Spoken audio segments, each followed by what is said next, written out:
Welcome friends, A2 study में आपका फिर से स्वागत है। आज हम लेके आए हैं आपके लिए एक नेक्स्ट लेक्चर का नाम हमारा है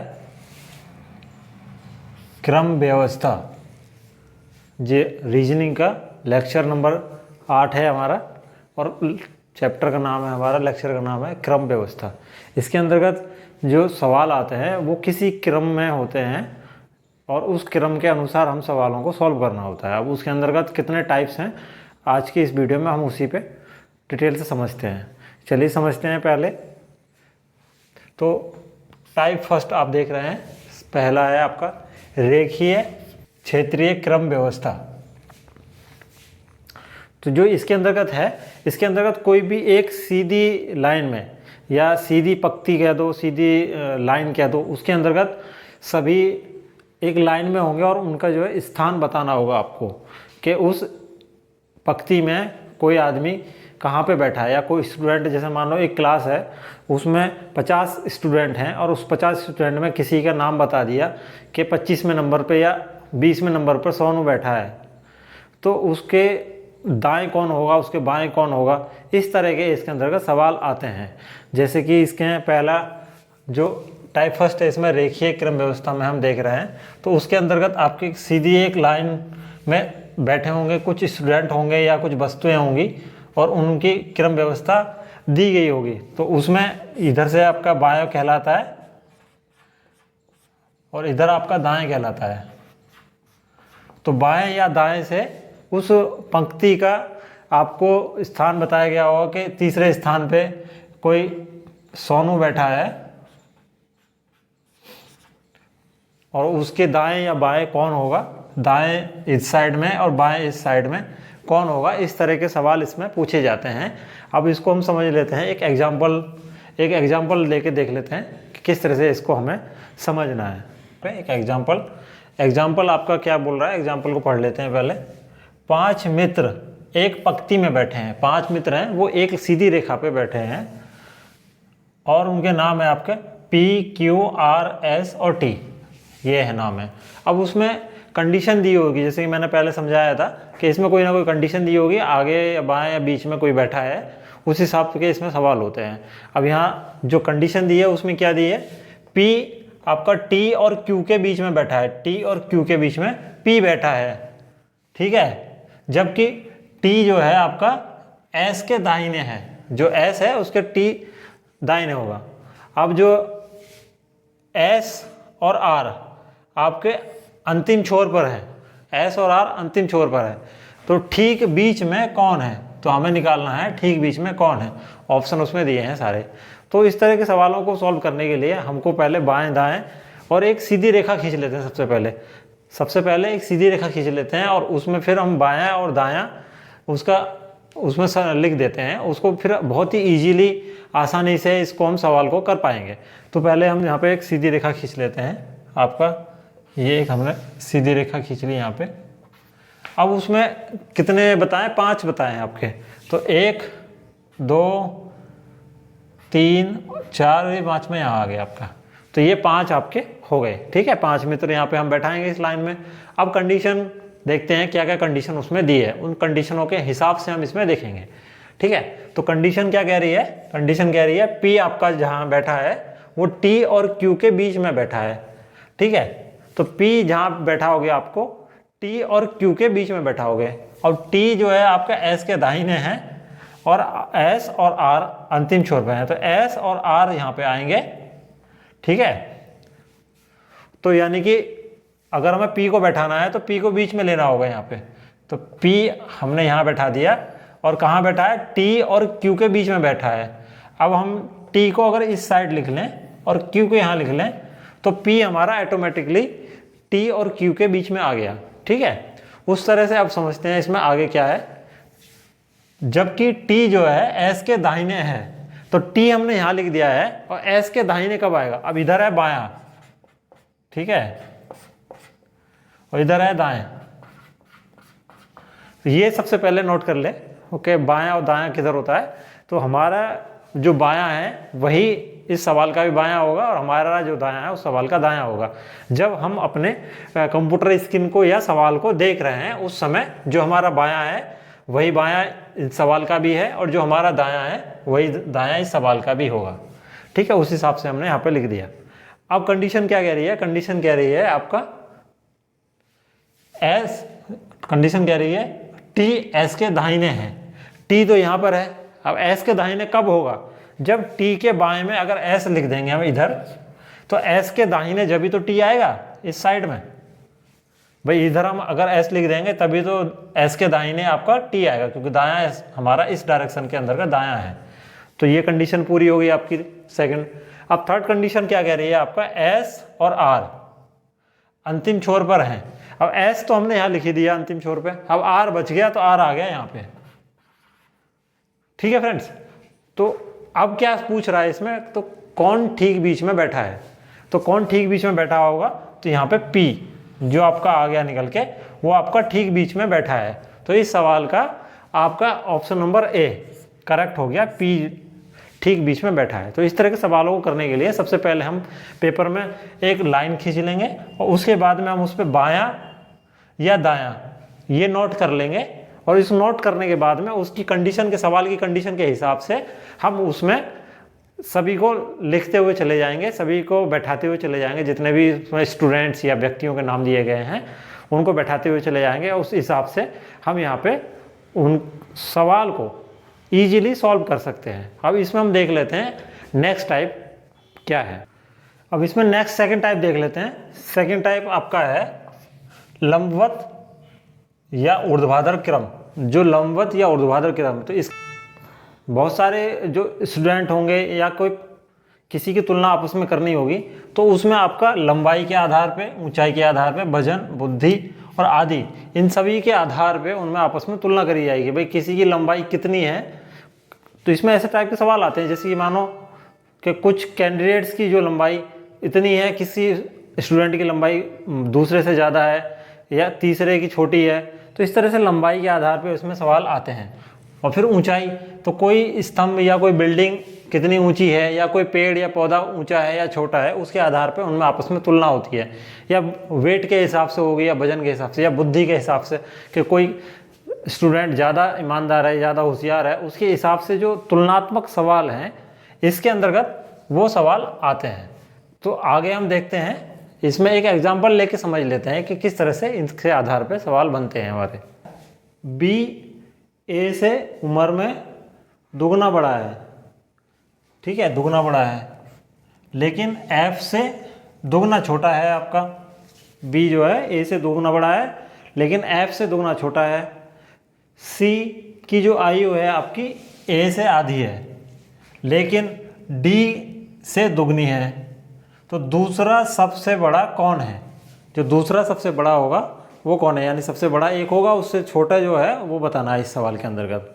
तो इस तरह के सवालों को करने के लिए हमें एक वेरिएबल या हमने एक मान मानना पड़ेगा। जैसे कि इसमें मान लेते हैं कि ए की जो उम्र है हमारी, हमने मान लिया ए की उम्र,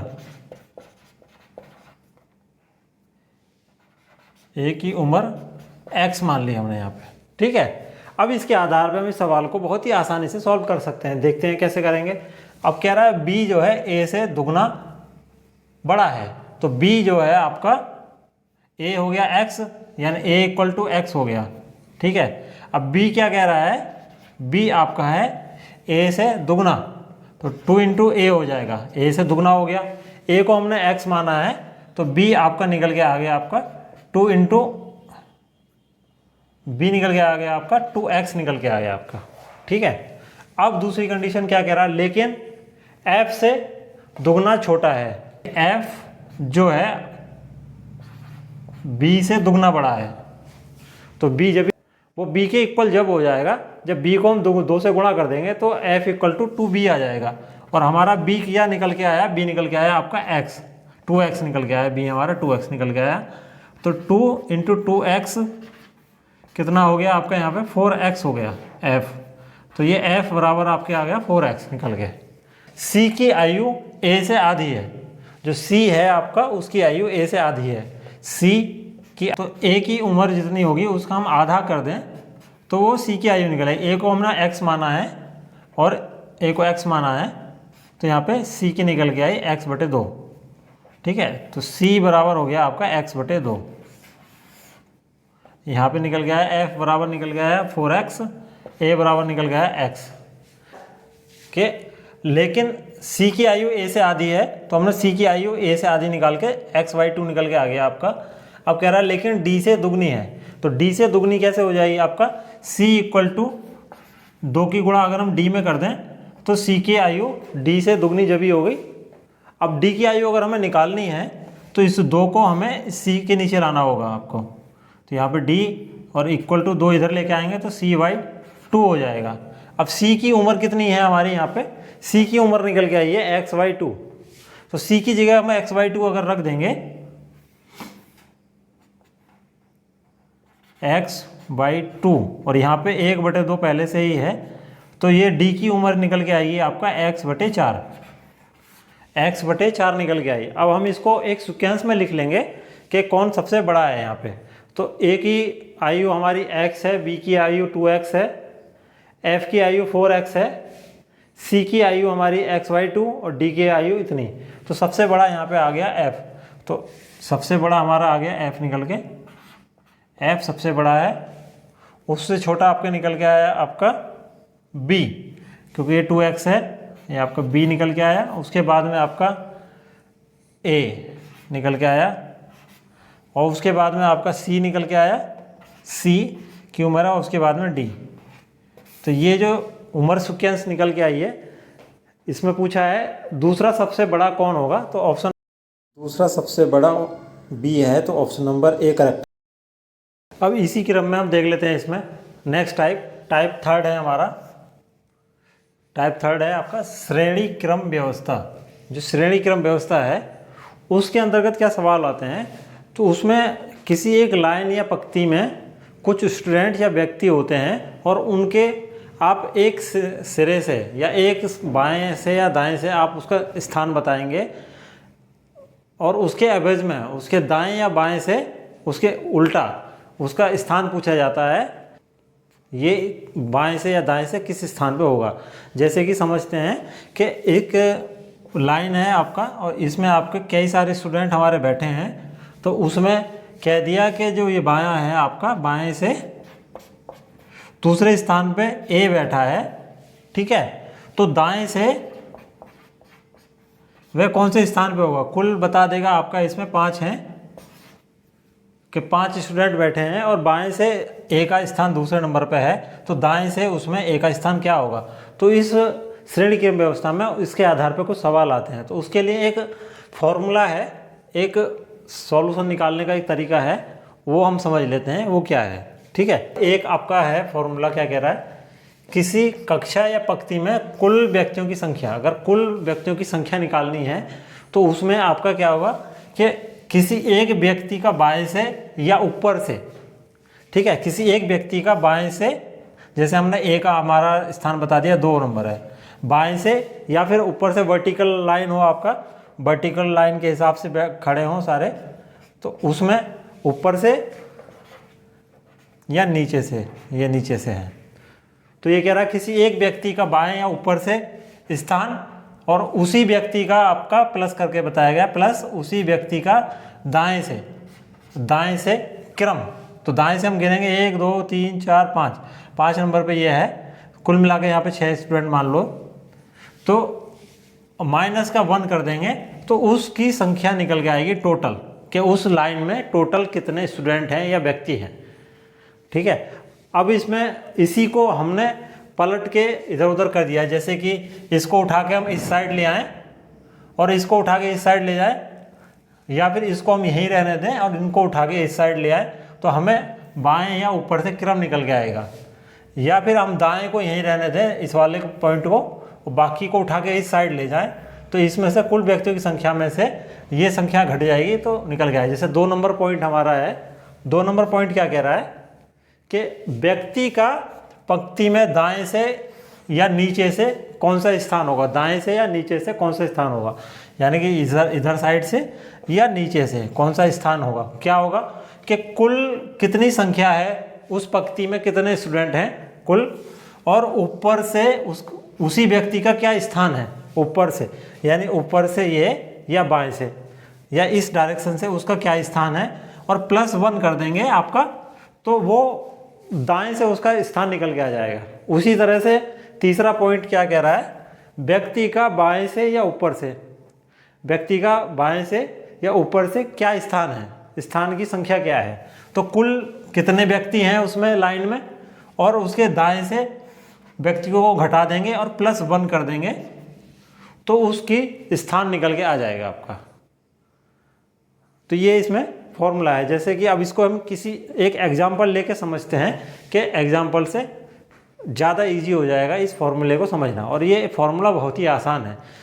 एग्जाम्पल कह रहा है किसी कक्षा में सोनू का ऊपर से 23वां स्थान है आपका, और नीचे से 20वां स्थान है, तो कुल कितने छात्र हैं। ठीक है, तो इसमें बताया गया है कि कक्षा में सोनू का 23वां स्थान है ऊपर से, नीचे से 20वां स्थान है। हमने बताया हॉरिजॉन्टल यानी क्षैतिज लाइन हो या वर्टिकल लाइन हो या ऊर्ध्वाधर लाइन हो, तो इसमें ऊपर और नीचे दिया गया है वर्ड, तो हम यहाँ पे एक लाइन खींच कर समझ लेते हैं। तो यहाँ ऊपर से है ये, और यहाँ नीचे से ये लाइन है। अब हमें पता नहीं कि क्लास में कितने स्टूडेंट हैं टोटल मिला के, उसने कह दिया कि ऊपर से 23वां स्थान आपका है सोनू का, सोनू का ऊपर से आ रहा है आपका 23वां स्थान। ठीक है, और नीचे से है आपका 20वां स्थान, नीचे से 20वां स्थान है सोनू का। तो कुल कितने क्लास में स्टूडेंट है। अब आप सीधा सीधा जोड़ देंगे तो ये गलत हो जाएगा आपका। ठीक है, कैसे निकालना है, तो इसमें एक जो फॉर्मूला मैंने बताया आपका, कुल संख्या इक्वल टू ऊपर से स्थान प्लस नीचे से स्थान, और माइनस के 1 करना है आपको, माइनस के 1 करना है। तो हमें निकालनी है कुल कितने छात्र हैं। तो कुल कितने छात्र हमें, ये तो ऐसे ही रहने देंगे हम, कुल छात्र। अब ऊपर से कितना स्थान दिया है, ऊपर से दिया है 23वां स्थान सोनू का, तो ये आपका 23 प्लस नीचे से कौन सा स्थान है, 20वां, नीचे से 20वां स्थान दिया है सवाल में, तो नीचे से आपका आ गया 20 और माइनस के 1। अब इनको हम सॉल्व करेंगे तो ये निकल के आएगा। तो 23 प्लस के 20 आपका 43, 43 और माइनस के 1, तो इक्वल टू 42, 42 निकल के आया। तो क्लास में कुल आपके छात्र हैं 42, 42 हैं आपका। तो ऑप्शन नंबर बी यहाँ पे करेक्ट है, 42, 42 कुल छात्र हैं इस क्लास में। तो इस तरह के सवाल को सॉल्व करने के लिए आपको ये एक छोटा सा फॉर्मूला है, इसको ही याद करना है सिर्फ, और इस फॉर्मूले के अनुसार आपको सारे सवाल इस फॉर्मूले के आधार पे सॉल्व हो जाएंगे। किसी में ऊपर से स्थान पूछा जाएगा तो हमको ये नीचे के स्थान को इधर उठा लाएंगे और इस -1 को इधर लाएंगे तो ये +1 हो जाएगा। किसी में नीचे से स्थान पूछा जाएगा तो इसे ऊपर के स्थान जो संख्या है उसको इधर लेके आएंगे, कुल में से घटाएंगे और इसको ले जाएंगे इधर, तो +1 हो जाएगा। और कुल मिला के इस फॉर्मूले से आधार पे इस टाइप के सारे सवाल लगभग सॉल्व हो जाएंगे। अब तो फ्रेंड्स, आशा करता हूँ कि आपको ये क्रम व्यवस्था जो आपका चैप्टर है, इसमें जो 3 टाइप मैंने समझाए हैं आपको समझ में आए होंगे, क्योंकि हमने हर टाइप का एक एक एग्जाम्पल लेके आपको समझाया है। और ऐसे ही इंफॉर्मेटिव वीडियो पाने के लिए हमारे चैनल पर बने रहें और चैनल को सब्सक्राइब करना ना भूलें। मिलते हैं नेक्स्ट लेक्चर पे। Thank you.